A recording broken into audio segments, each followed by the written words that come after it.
ما نه د دې ملک د ادارو بد ویلي دي نه مې د دې ملک بد ویلي دي دا زمونږ ملک دی زمونږ مشران پکې ښخ دي موږ لاشونه اوچت کړي دي د خپلو ملګرو بېګناه شهیدان شوي دي خو موږ نور ملګري فساد ته نه دي لمسولي چې تاسو فساد وکړئ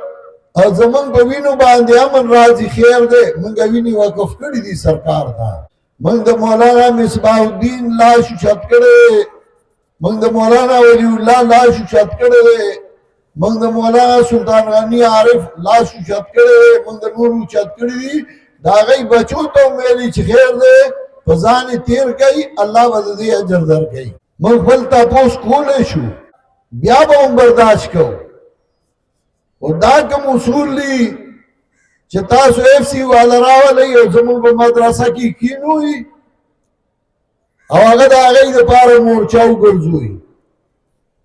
دا کوم اصول دي چې تاسو به خپل ادارې راولئ او زموږ مدرسې طالبان او مولیان به ترې وباسئ او هغوی به پکې کینوئ او هغوی به پکې ناست او بیا به موږ ته باني کوئ چې نن په باجوړ کې د مولانا عبدالجبار په مدرسه کې اف سی والا ناست دي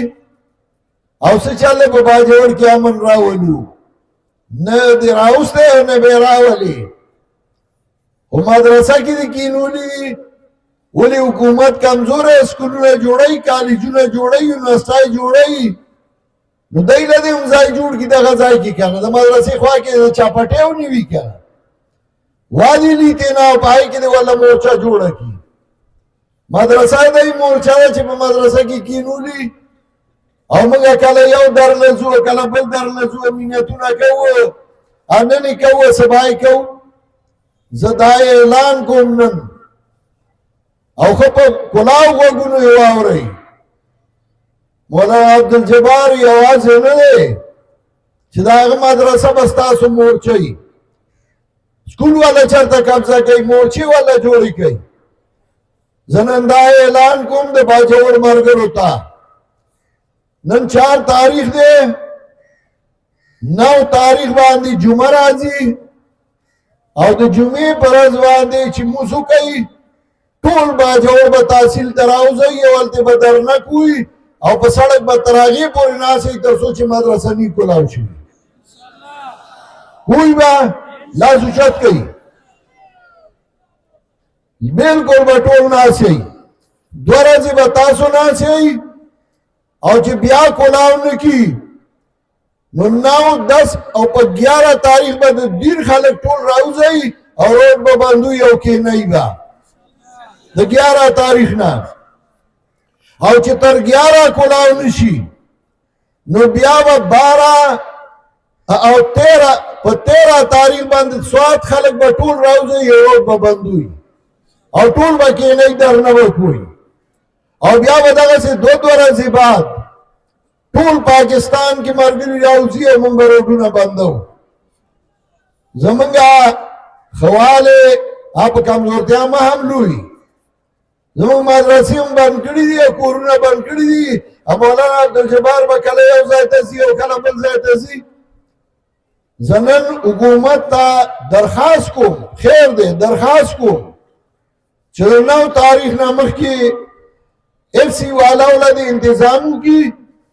که سکول والا دا کلاوئ او که بل ځای والا کلاوئ هلته دې کښېنئ یا دې د کلي خلکو ته ووایي او بیټک دې ورته خالي کړي او مدرسه او کور هغه دې خالي پرېږدي چې دی ځي او خپل کور کې ډېروي او طلبا خپل سبق وایي که دی طالبان خپل کنټرول کولی شي سنبالوی شي ډېره ښه ګینې مولانا صاحب هم طالبان نه ډېره کوي خپله به پکې ډېروي خو دا نه چې مدرسې دې موږ جوړو په سوالونو او په چاندو او په منتونو او حکومت اف سی والا راولي هغه پکې کښېنئ او بس مدرسې د دی مورچه ده کله په بونیر کې او کله په دیر کې او کله په سوات کې زه نن دا درخواست کوم تر 9 تاریخه او 9 تاریخ ته به ټول باجوړ راوځئ او نور ملګري به هم حمایت له چې څوک ځئ نو انشاءالله ځان به رسوي او موږ به هلته درنه کوو موږ به روډونه بندو ټولو وعده ده لاس اوچت کړئ